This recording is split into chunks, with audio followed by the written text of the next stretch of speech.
Kita lanjut pelajaran kita mengenai 10 perintah dan hari ini kita akan lihat tentang makna perintah jangan berzina. Makna perintah jangan berzina. Kalau kita lihat tentang perintah hmm, ini sebentar ya. Eh, saya salah buka file.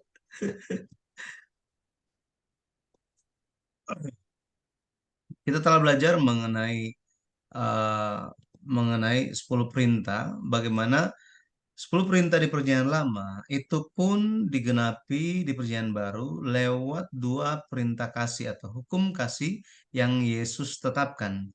Dan hal ini mengajarkan kita bahwa hukum kasih itu bukanlah hanya secara general saja, tetapi itu merupakan perintah yang sangat detail.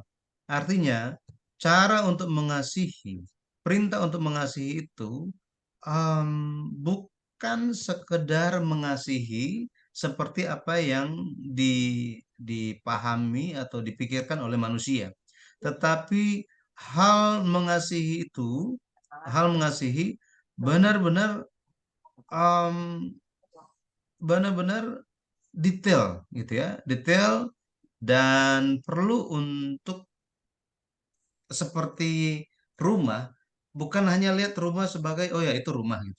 Tetapi untuk rumah dibangun itu perlu berbagai bahan material supaya rumah itu bisa didirikan. Demikian juga kasih. Ketika kita mengasihi Allah, hal apa yang kita dikatakan kita bisa mengasihi Allah? Nah, itu semua dijelaskan dengan detail di dalam di rincian penjelasan hukum Taurat lebih khususnya tentang 10 perintah. Jadi hari ini kita akan mulai ya kita akan lanjutkan dengan tema makna perintah jangan berzina. Makna perintah jangan berzina. Baik. eh Kalau kita lihat di dalam aturan rincian, ya, aturan rincian perintah jangan berzina ini khususnya tentang dosa perzinahan ini detailnya sangat banyak dan ini tersebar di dalam perjanjian lama. Dan kita akan lihat beberapa aturan langsung gitu ya, aturan langsung yang dicatat atau yang ditekankan di dalam Alkitab. Yang pertama itu tentang dilarang berhubungan incest. Ya, kemudian perbuatan seksual seperti yang dilakukan oleh bangsa-bangsa lain, ya, bangsa-bangsa lain. Jadi hubungan incest ini bicara mengenai em, hubungan seksual itu dalam keluarga atau kerabat dekat, ya, kerabat dekat. Dan ada hal yang diturut sertakan di dalam perintah ini adalah hubungan seksual dengan binatang, itu akan mendapat kutuk katanya, ya, kutuk. Allah menyebutkan detail-detail seperti ini bukannya tanpa alasan, eh, karena bangsa-bangsa lain ini melakukan hal itu. Jadi mereka tidak boleh melakukan hal tersebut. Lebih lagi, bangsa-bangsa di sekitar Israel itu mereka ada hubungan sesama jenis, laki-laki dengan laki-laki, perempuan dengan perempuan. Allah menekankan bahwa itu adalah suatu kekejian, kekejian. Orang yang melakukan dosa yang demikian, Allah tekankan itu harus dibunuh katanya, harus dihukum mati, ya, hukum mati. Kemudian ada juga em, aturan bahwa orang yang se antara suami dan istri sekalipun jika berhubungan intim ketika sedang menstruasi itu harus diusir itu katanya. Ya, laki-laki tersebut harus diusir dari antara umat Israel. Karena pada zaman itu dosa dosa seksual atau kejatuhan secara seksual di tanah Kanaan itu sudah memuncak karena mereka melakukan semua hal tersebut yang tadi disebutkan. Nah, maka Allah sangat menekankan gara-gara semua hal ini Allah menekankan jangan menikah atau jangan kawin campur dengan orang Kanaan. Jadi ada alasan kenapa nggak kawin campur. Gara-gara semua dosa-dosa kejatuhan seksual ini sangat memuncak di tanah Kanaan pada zaman itu. Maka jika orang Israel kawin campur dengan eh, orang Kanaan atau orang kafir di zaman itu, maka ini menjadi dosa yang besar. Kenapa dosa yang besar? Karena kebiasaan, tradisi, kejatuhan seksual itu bisa masuk ke dalam keluarga umat Tuhan, bisa masuk ke dalam bangsa Israel, umat perjanjian. Makanya Allah tekankan bangsa Kanaan itu melakukan kekejian di tanah yang Allah telah kuduskan, tanah yang telah Allah kuduskan. Sekali lagi, tanah Kanaan itu telah dikuduskan oleh Allah.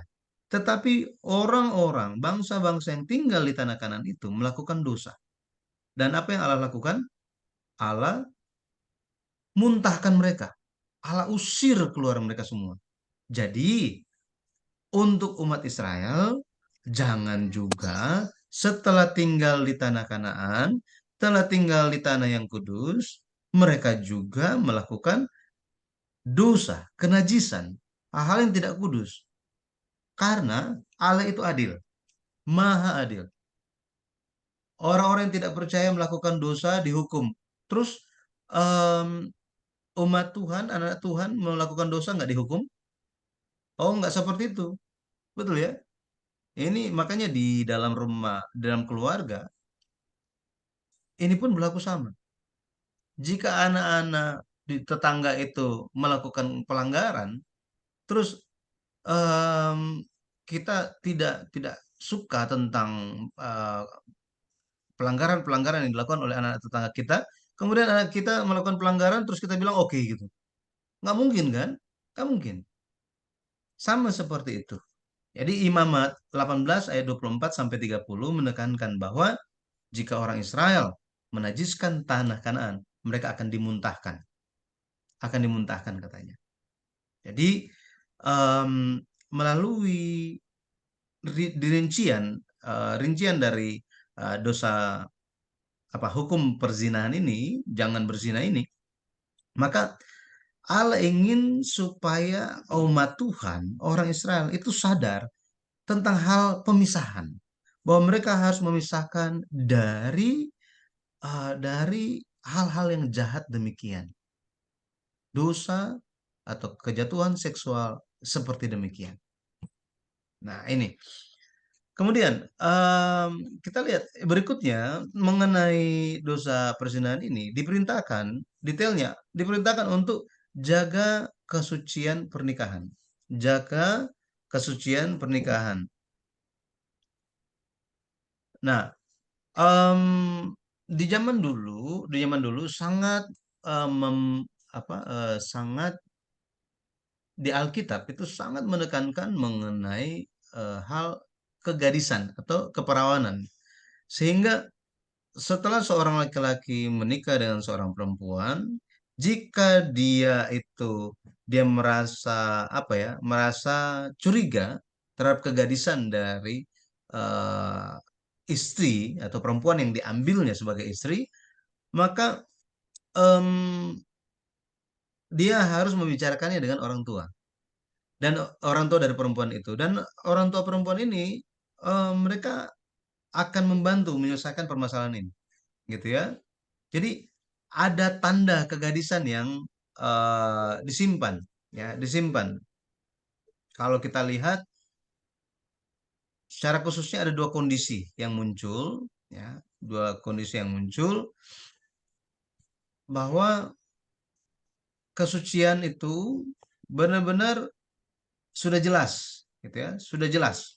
Secara fakta itu sudah jelas.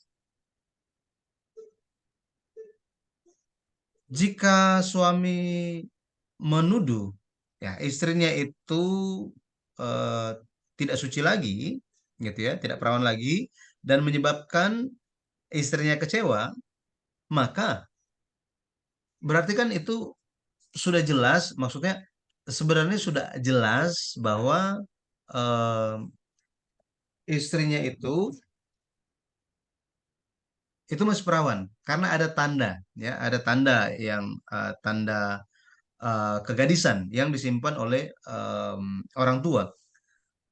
Pada akhirnya suami yang melaporkan istrinya yang tidak percaya, ya, tidak percaya sesuai dengan fakta yang sudah ada, suami yang melaporkan itu akan didera sebanyak 3 kali. Jadi dipukul gitu, dipukul atau kalau itu pakai kayu gitu ya, dicambuk lah gitu, didera. Kemudian suami ini, laki-laki ini harus bayar, ya, bayar 100 sikal perak sebagai denda, sebagai denda. Kemudian seumur hidup suami itu tidak boleh abaikan istrinya, nggak boleh abaikan istrinya. Jadi ada aturan-aturan seperti ini, gitu ya. Ulangan 22 ayat 13 sampai 19. Karena sudah jelas faktanya, gitu ya. Sudah jelas faktanya bahwa perempuan yang diambil sebagai istri itu ada bukti tanda kegadisannya, ya. Ada bukti tanda kegadisannya. Apa maknanya bagi kita yang hidup di akhir zaman ini? Benar ya. Ini semua kan aturan-aturan sangat detail, itu buat apa gitu. Hal ini bukan hanya berlaku di zaman dulu, tetapi secara rohani aturan ini pun diterapkan bagi eh, anak-anak Tuhan, orang-orang kudus di akhir zaman. Di Wahyu pasal 14 dikatakan bahwa 144.000 orang yang berdiri di atas Bukit Sion yang telah menerima eh, meterai, ya, meterai Bapa dan anak domba, mereka itu didapati sebagai perawan katanya, sebagai perawan. Jadi laki-laki atau perempuan itu tidak dilihat demikian lagi, tetapi bagi Allah kita semua adalah mempelai mempelai Kristus, mempelai Kristus. Itu sebabnya kita harus suci. Dan percayalah, lewat darah yang dicurahkan di atas kayu salib, kita telah disucikan, kita telah dikuduskan. Jadi tanda kegadisan, tanda perawan, tanda kesucian kita adalah apa? Itu adalah salib Yesus Kristus. Salib Yesus Kristus. Percayalah bahwa kita semua didapati oleh Allah Bapa sebagai orang-orang yang murni seperti perawan yang dikatakan di uh, Wahyu 14 ayat 3 dan 4, ya. Bisa baca ayat 3 dan 4 ada di sana. Kemudian ada kondisi berikutnya, itu tidak ada tanda kegadisan. Jadi nggak ada bukti, nggak ada bukti. Jadi orang tua itu harus ada bukti, ya. Jadi dengan kata lain, suami yang menuduhkan hal tersebut, yang melaporkan, ternyata tuduhannya itu benar, ya. Bisa dibuktikan bahwa ternyata istri, si perempuan yang sekarang menjadi istrinya, ternyata tidak lagi perawan ketika menikah, gitu ya. Ketika menikah, ketahuan bahwa apa? Dia telah kehilangan, ya, dia telah kehilangan kegadisannya. Jika kedapatan seperti ini, nah ini sangat-sangat tegas di dalam Alkitab dituliskan bahwa perempuan itu diseret dan dibawa ke depan pintu rumah ayahnya.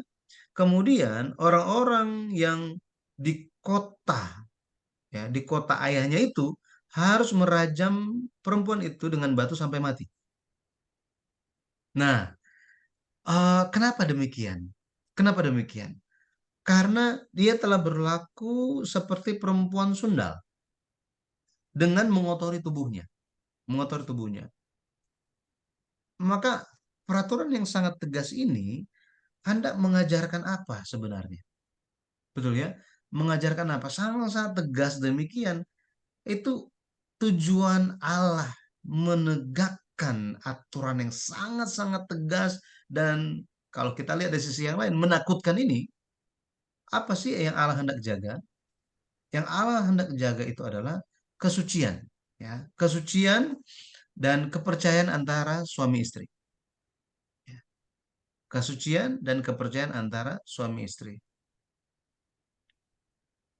Maka em, kita perlu ingat bahwa ketika peraturan ini dibuat, ketika peraturan ini dibuat, em, Allah menganggap semua aturan-aturan hukum Taurat ini belum dilanggar.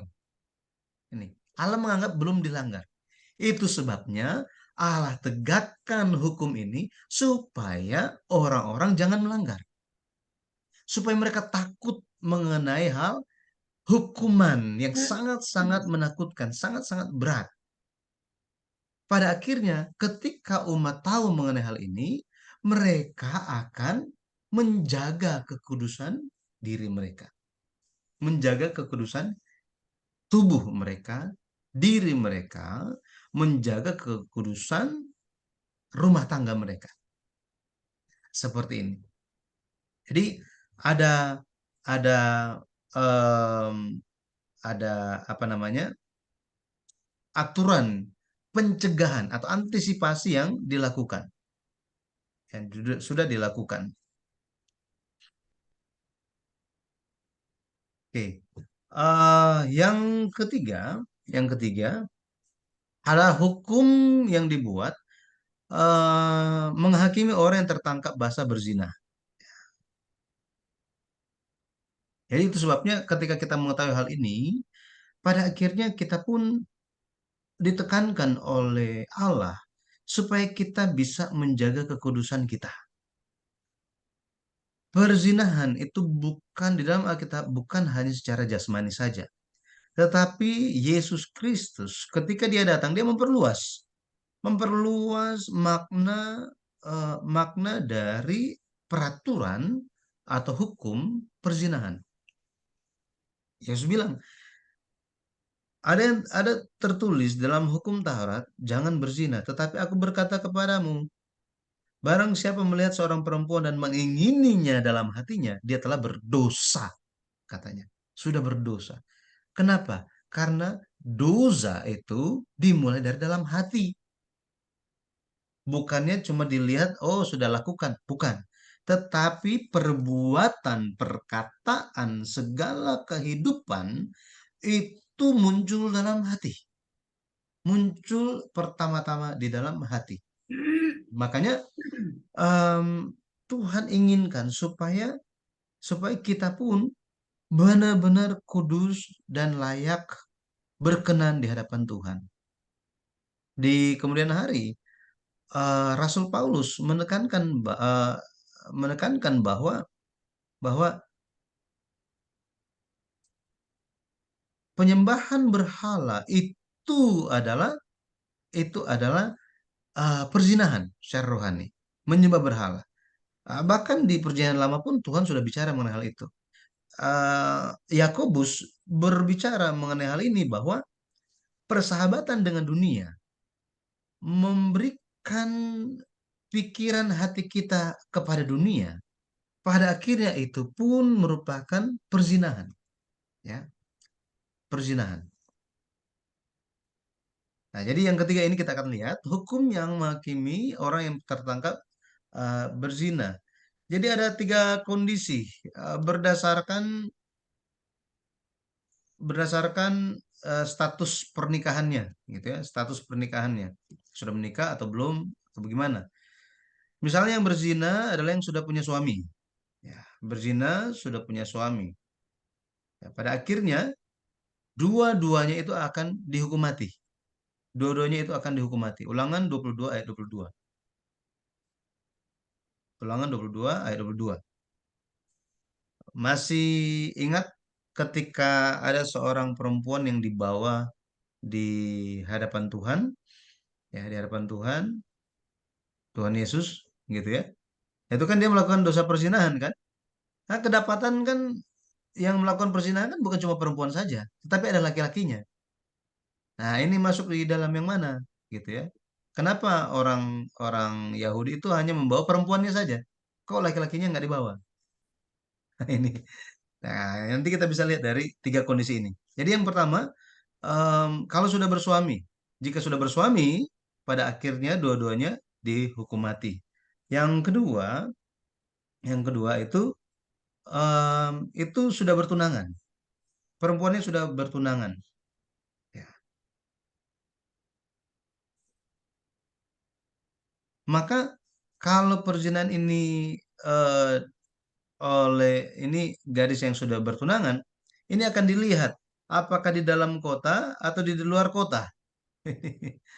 Di luar kota atau di dalam kota atau di luar kota. Maksudnya di dalam kota, ya di dalam kota atau itu di tempat yang nggak ada penduduknya, gitu. Dilihat dari sini. Kalau kita lihat detailnya, ulangan 22 ayat 25 sampai 27. Ketika perzinahan itu dilakukan di dalam kota, ya, di dalam kota, maka laki-laki dan gadis yang telah bertunangan itu, kedua-duanya itu dibawa ke luar kota, di luar kota itu, kemudian dihukum mati. Ya, dihukum mati. Tetapi jika jika perzinahannya itu terjadi di tempat yang jarang dilalui orang, misalnya di kebun gitu ya, di kebun, maka bagaimana? Nah, akan dilihat em, apakah ya, jadi itu akan dilihat sebagai bukan sebagai perzinahan tetapi sebagai pemerkosaan, bukan perzinahan tetapi pemerkosaan, sehingga yang memperkosa yaitu laki-laki itu yang dibunuh, yang dihukum mati. Ya, jadi perempuan itu menjadi korban. Nah, jadi Alkitab melihatnya di zaman itu sebagai laki-laki yang memperkosa, gitu ya. Perempuan nggak memperkosa, laki-laki yang memperkosa. Nah, makanya kalau itu dilakukan di dalam kota, seharusnya kan bisa teriak, gitu. Bisa teriak dan minta tolong. Tetapi jika tidak teriak, tidak minta tolong, berarti itu dilakukan suka dan suka, suka sama suka. Tetapi mereka bukan suami istri. Ini sudah bertunangan. Pada akhirnya mereka dihukum mati. Tetapi kalau di tempat yang jarang orang lewat, yang memperkosa yang dibunuh, gitu ya, laki-lakinya. Nah, seperti itu. Nah, kondisi yang ketiga, bagaimana dengan gadis yang belum bertunangan? Gadis yang belum bertunangan. Dalam kasus yang seperti ini, laki-laki itu dituntut pertanggungjawaban. Laki-laki itu dituntut pertanggungjawaban. Pada akhirnya, laki-laki yang melakukan perzinahan ini, yang tidur dengan perempuan yang belum bertunangan, pada akhirnya laki-laki itu harus memberikan 50 sikal perak kepada ayah gadis ini. Kemudian dia harus menikah dengan, dia harus menikahi gadis ini, gadis yang ditidurinya ini. Dan seumur hidupnya itu harus menjadi istri yang tidak boleh diabaikan. Kalau kita bilang nggak boleh dibuang gitu. Ulangan 22 ayat 28 sampai 29. Nah, Allah sangat menekankan kesucian dari pernikahan. Untuk itu, Allah menekankan bahwa sangat penting untuk laki-laki dan perempuan, suami dan istri menjaga kesucian dirinya, kesucian dirinya. Itu sebabnya dia jangan melakukan dosa perzinahan ini. Karena dengan demikian dia membuat tubuh dia najis, tidak kudus lagi, gitu. Ya, makanya kesucian tubuh itu sangat penting sampai-sampai harus dijaga seperti menjaga nyawa sendiri. Ini ini sangat-sangat tegas gitu ya, sangat-sangat tegas karena Tuhan sangat menekankan hal ini. Ya, dari segi kesucian, kalau kita lihat, pada akhirnya suami istri ini harus saling percaya apa adanya, transparan satu sama yang lain, gitu ya. Benar-benar pernikahan itu didasari dengan kasih, dengan saling percaya, gitu ya, percaya. Demikian juga kita dengan Kristus. Kita bukan hanya percaya saja, tetapi benar-benar harus menjaga diri kita, harus menjaga iman kita. Ketika kita itu menjaga iman kita kudus, badan kita kudus, hidup kita kudus, pada akhirnya kita pun dikenal sebagai jemaat kudus, orang yang dibedakan dari dunia. Nah, seperti ini. Kemudian ada juga aturan mengenai perkara cemburu. Ini perkara cemburu. Bilangan 5 ayat 11 sampai 31. Bilangan 5 ayat 11 sampai 31. Jadi ini sebenarnya belum kasusnya, Allah melihat belum belum ada yang melanggar. Jadi dibuat aturannya untuk menjaga semua umat Tuhan dari pelanggaran dosa perzinahan. Nah, berbeda dengan perzinahan yang tertangkap basah gitu ya, tertangkap basah. Ini secara khususnya jika tidak ada bukti pasti, tidak ada bukti yang pasti, cuma muncul cemburu. Ini muncul cemburu. Misalnya suaminya berpikir, ini akhir-akhir ini saya lihat istri saya berubah ya. Ini kayaknya mungkin dia ada eh, satu sudah mulai lihat yang lain atau selingkuh, ada bagaimana gitu ya. Sudah apa berbeda gitu, berbeda, kasihnya juga mulai dingin.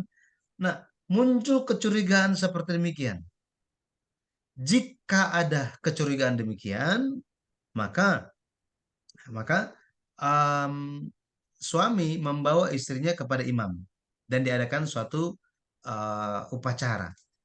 Nah, ini ada prosedurnya, ya sangat rumit prosedur ini. Em, Misalnya gitu ya, misalnya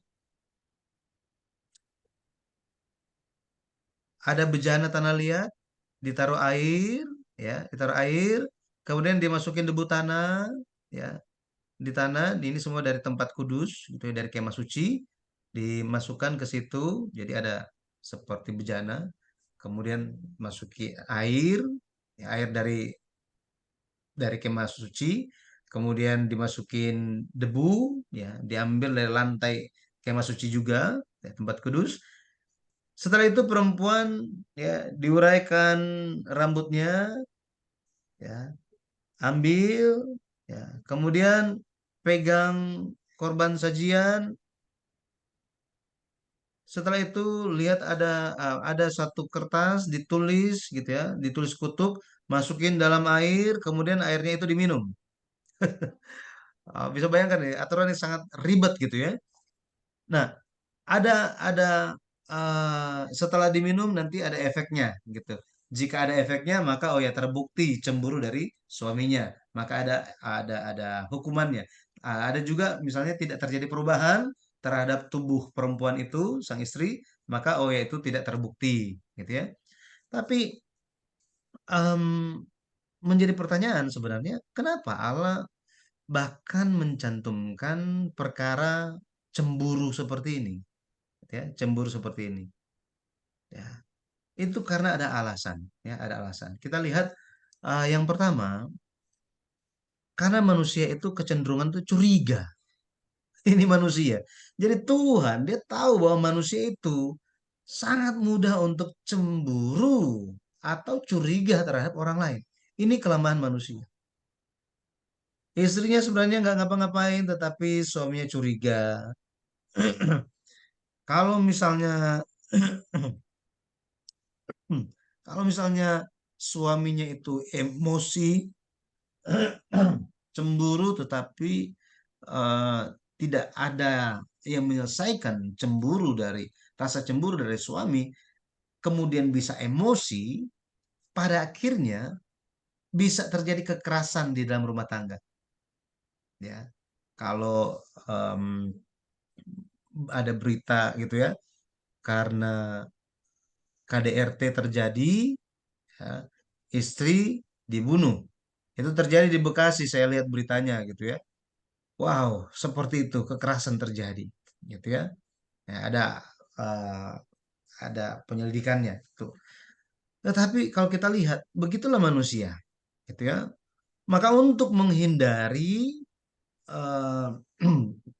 menghindari kekerasan di dalam rumah tangga, maka Allah mencantumkan cemburu ini, hukum cemburu ini. Karena tidak boleh memaksa orang untuk eh, orang yang nggak ada salahnya dipaksa untuk mengaku salah. Nah, itu tidak boleh, tidak boleh. Oh, hanya karena curiga, oh ya saya curiga kamu lakukan salah. Ayo ngaku aja. Padahal nggak ada salahnya. Ini tidak boleh. Allah ingin mencegah hal ini. Maka supaya supaya integritas istri bisa dijaga, Allah menekankan aturan ini bahwa apa? Tanpa bukti yang jelas tidak boleh cemburu. Ini. Jadi Allah ingin melindungi, melindungi. Yang kedua, kalau kita lihat, Allah mengetahui bahwa manusia tidak bisa tahu fakta yang tersembunyi. Misalnya, ketika ditanyakan, ada curiga, kemudian ditanyakan, dituntut. Tetapi misalnya pasangannya itu memang melakukan dosa, memang selingkuh, memang berzina, tetapi dia sembunyikan dengan sangat pintarnya, sangat cerdiknya, disembunyikan dengan sangat rapi. Nah, pasangan yang lain ini kan nggak bisa tahu fakta yang sebenarnya itu apa, karena tersembunyi. Tetapi lewat tata cara ini, lewat hukum ini, pada akhirnya meskipun pasangan ini bersikeras, oh saya tidak nggak ada salah, saya nggak salah, saya nggak salah.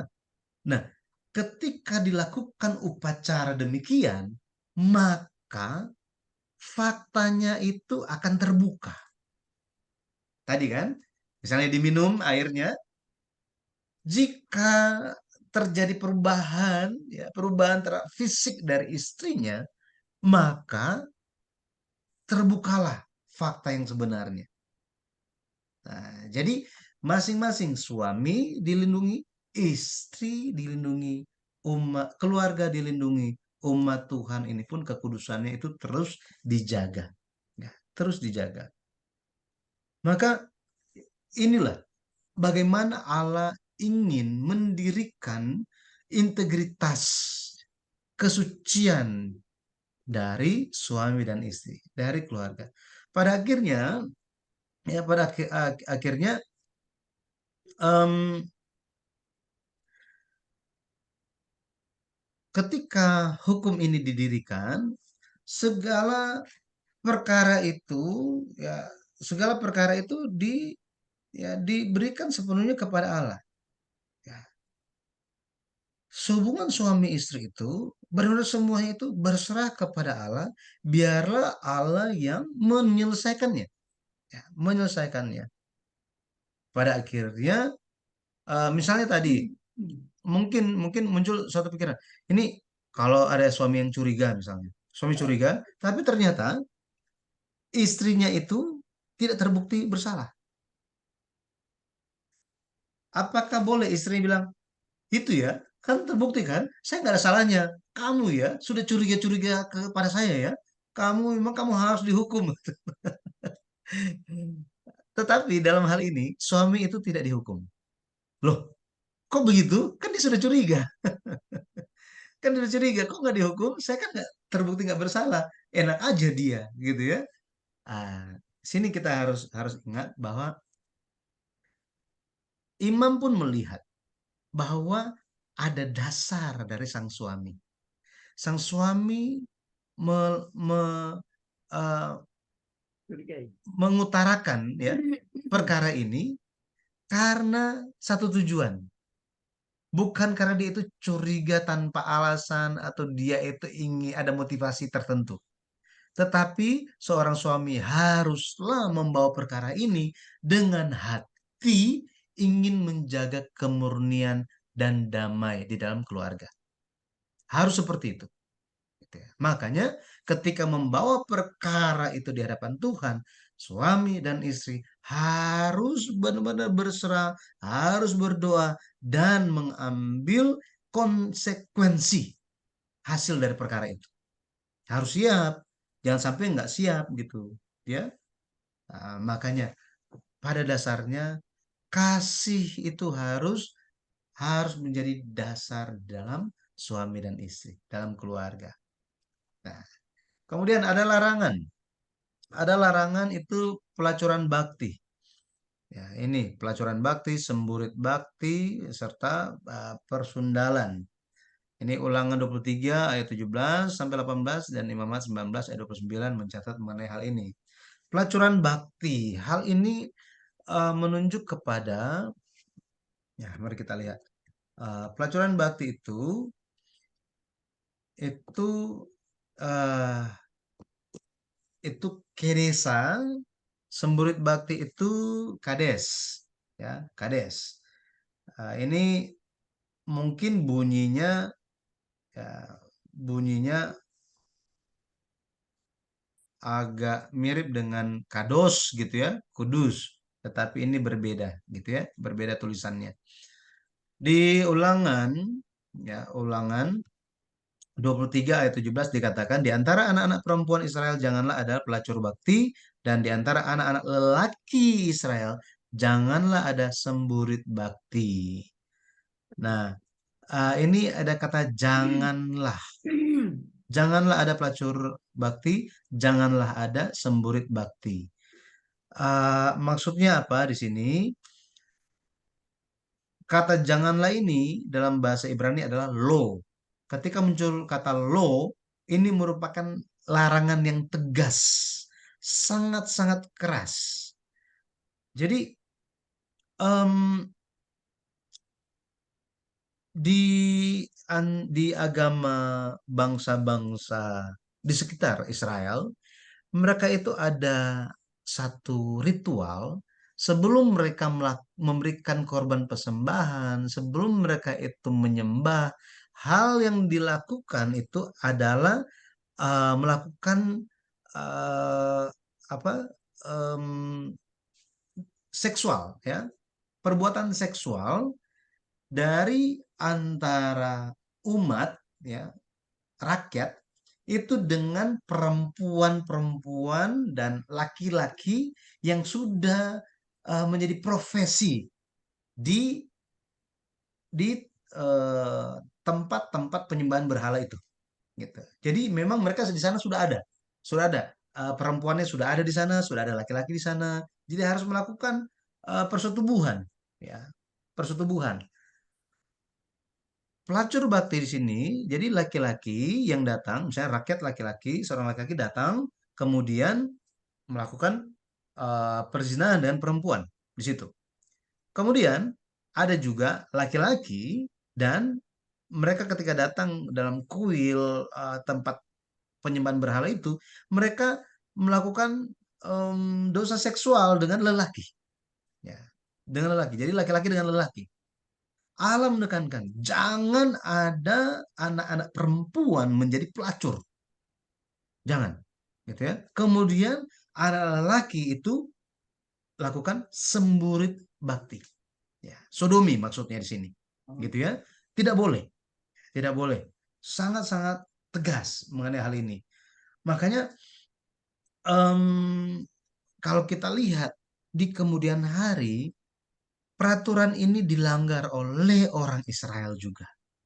Ya, orang Israel juga. Mereka di bait suci yang seharusnya Tuhan tinggal berdiam di sana, tempat yang sangat kudus, tetapi mereka membuat petak-petak, mereka membuat ruangan-ruangan. Di situ ada pelacur di sana supaya apa? Bisa lakukan pelacuran bakti. Kemudian ada semburit bakti sehingga apa? Laki-laki pun bisa berhubungan dengan laki-laki.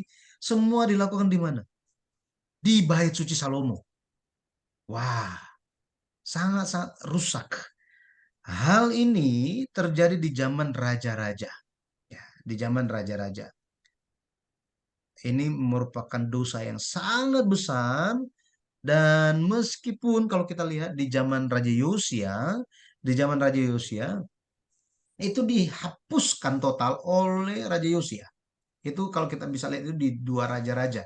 Ya, di dua raja-raja kalau kita lihat 23 ayat 7 ini dilakukan. Jadi dosa dilakukan oleh raja-raja eh, sebelum-sebelumnya itu nanti bisa baca satu Raja-Raja 14 dan 15.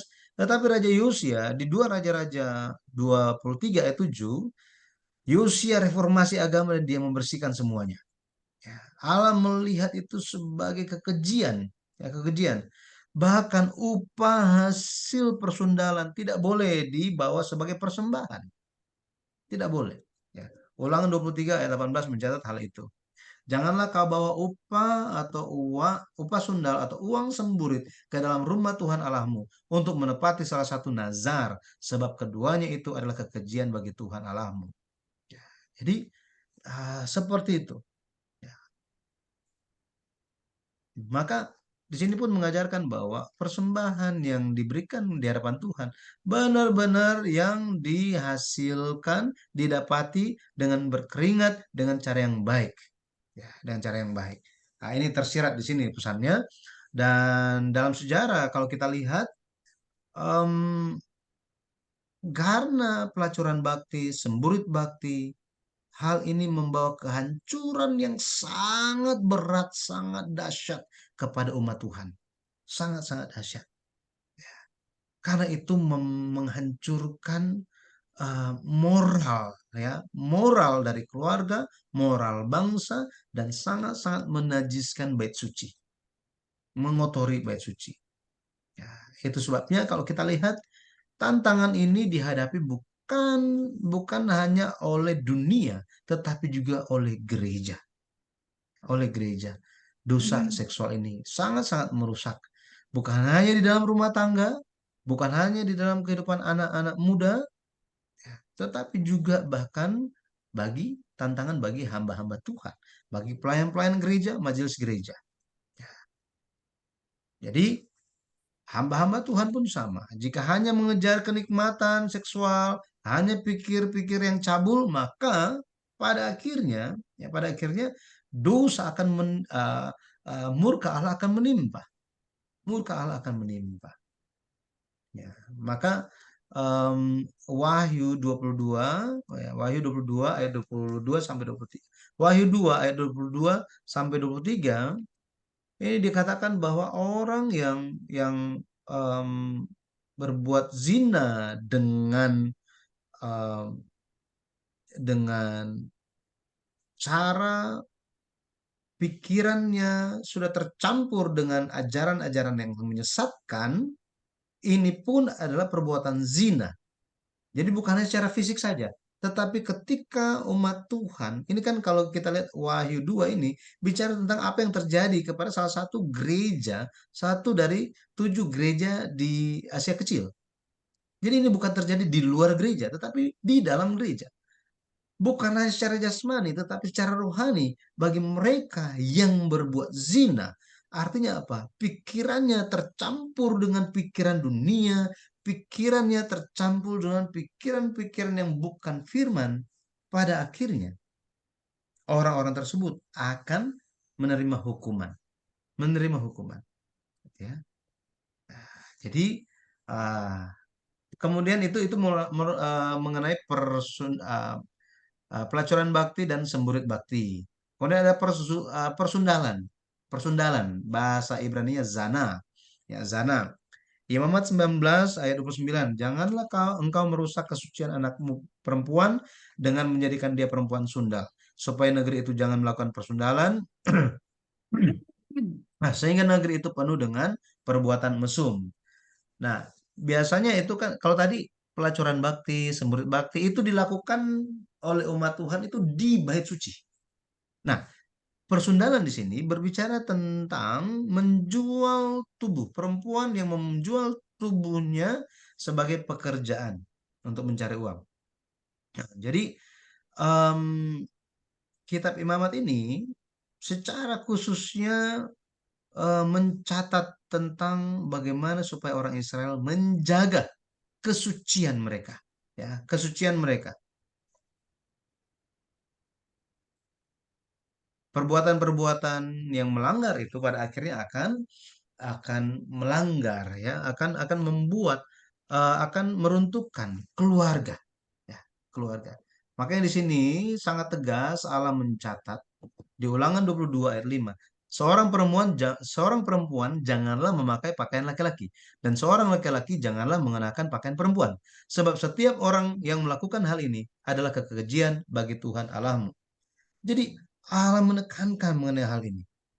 Allah menekankan mengenai hal ini bahwa eh, tidak boleh, tidak boleh mengaburkan identitas seksual. Nggak boleh, gitu ya. Laki-laki adalah laki-laki, perempuan adalah perempuan. Jadi Allah langsung menyatakan harus dibedakan dengan jelas, katanya.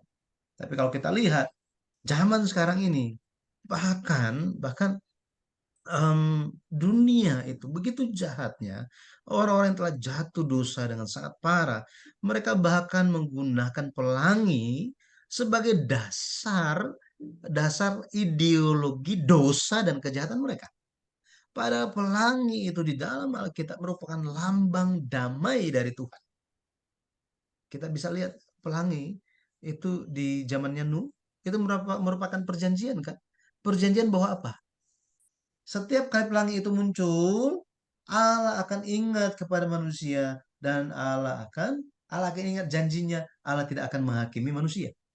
Jadi mereka menggunakan pelangi itu sebagai dasar bahwa ya semua warna, semua macam itu kan bisa jadi satu, semua jadi pelangi-pelangi, ya. Pada akhirnya itu adalah yang penting kasih. Pokoknya kasih. Allah tidak membeda-bedakan. Yang penting kasih.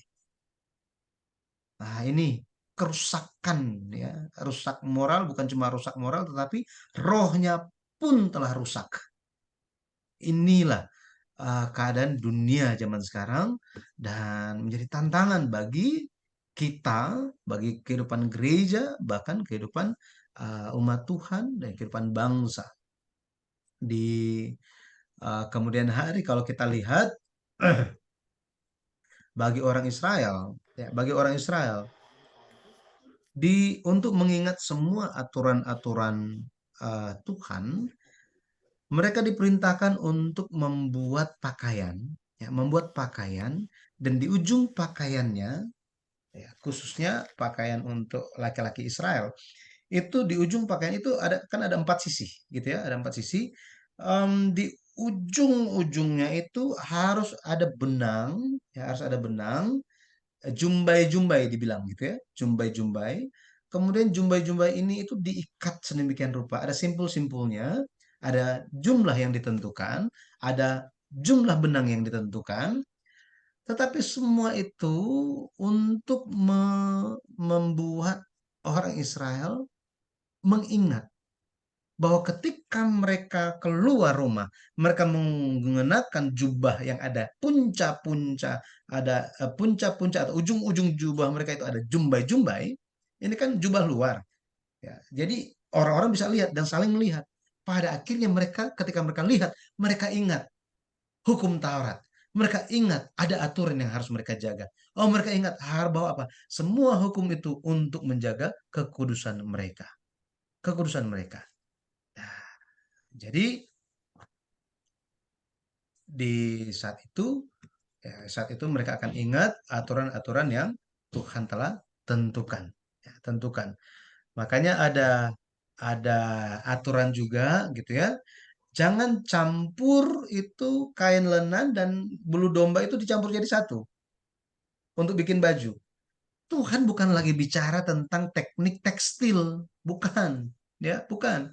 Tetapi Tuhan sementara mengajarkan untuk jangan campur ini, jangan campur budaya, ya, budaya dari orang kafir dengan hukum Taurat.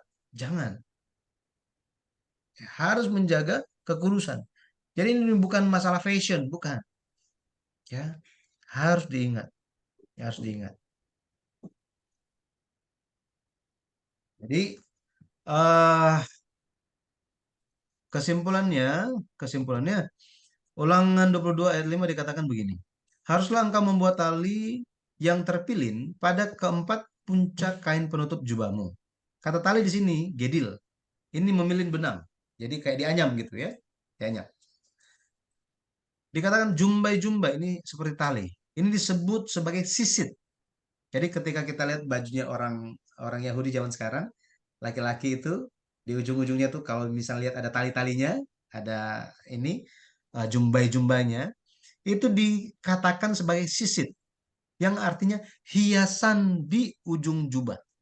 Hiasan di ujung jubah. Nah, jadi kalau kita lihat kata sisit ini, ya, sisit ini bagi orang Ibrani setiap angka itu, em, setiap huruf atau alfabet itu memiliki nomornya, ya, memiliki nomornya.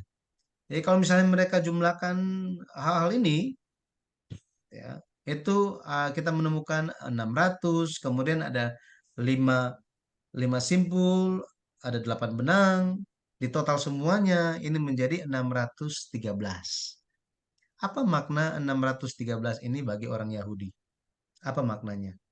Ya, maknanya bahwa di dalam pokok-pokok eh, hukum Taurat itu, hukum Taurat itu ada berapa banyak poin-poin besar? Itu ada jumlahnya 613. Ini mereka ingat, ya. Ini aturan mereka. Jadi 613 itu menunjuk kepada poin-poin dari hukum Taurat.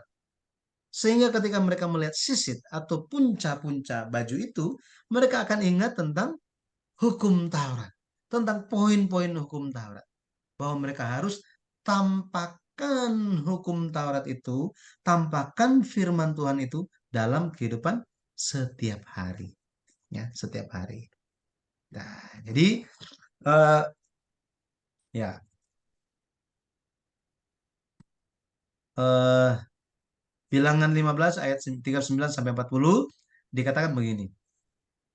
Maka jumbai itu akan mengingatkan kamu apabila kamu melihatnya kepada segala perintah Tuhan sehingga kamu melakukannya dan tidak lagi menuruti hatimu atau matamu sendiri seperti biasa kamu perbuat dalam ketidaksetiaanmu terhadap Tuhan. Maksudnya supaya kamu mengingat dan melakukan segala perintahku dan menjadi kudus bagi Allahmu. Ketidaksetiaanmu tadi zana, ya, zana atau berzina. Ya, jadi manusia dengan begitu kelemahannya, dengan banyak kelemahannya bisa jatuh dalam, ya, ketidaksetiaan, dalam perzinahan, jasmani ataupun rohani. Maka puncak atau jumbai-jumbai itu akan membuat mereka ingat firman Tuhan dan melakukan firman Tuhan. Melakukan firman Tuhan. Pada akhirnya hari ini, apakah yang menjadi jumbai bagi kita? Itu adalah Yesus Kristus. Setiap kali kita ingat Yesus, kita ingat firman-Nya. Kita ingat untuk melakukan setiap firman-Nya. Dan kita akan hidup dalam kesetiaan terhadap Yesus. Satu-satunya satu-satunya mempelai laki-laki bagi kita semua. Saya berdoa dalam nama Tuhan Yesus Kristus kita bisa menjalani suatu kehidupan yang senantiasa uh, kehidupan yang senantiasa berbuah, ya, berbuah, dan kita pun bisa kita pun bisa memiliki memiliki apa namanya, suatu kehidupan yang menampakkan firman Tuhan. Ya, karena itu rasul-rasul selalu menekankan, ya harus tampak perbuatan itu, iman itu harus tampak, iman itu lewat perbuatan-perbuatan kudus. Makanya ada semua perbuatan-perbuatan itu haruslah berlandaskan buah-buah Roh Kudus, gitu ya. Saya percaya, saya berdoa dan memberkati kita semua. Kiranya Tuhan yang bekerja dengan kuat dan mengingatkan kita akan Yesus yang mengasihi kita, mengingatkan firman Tuhan yang kita telah pelajari, kita telah terima, dan kita bisa menjalani kehidupan yang berbuah. Ya, berbuah. Amin. Haleluya, amin. Amin. Amin.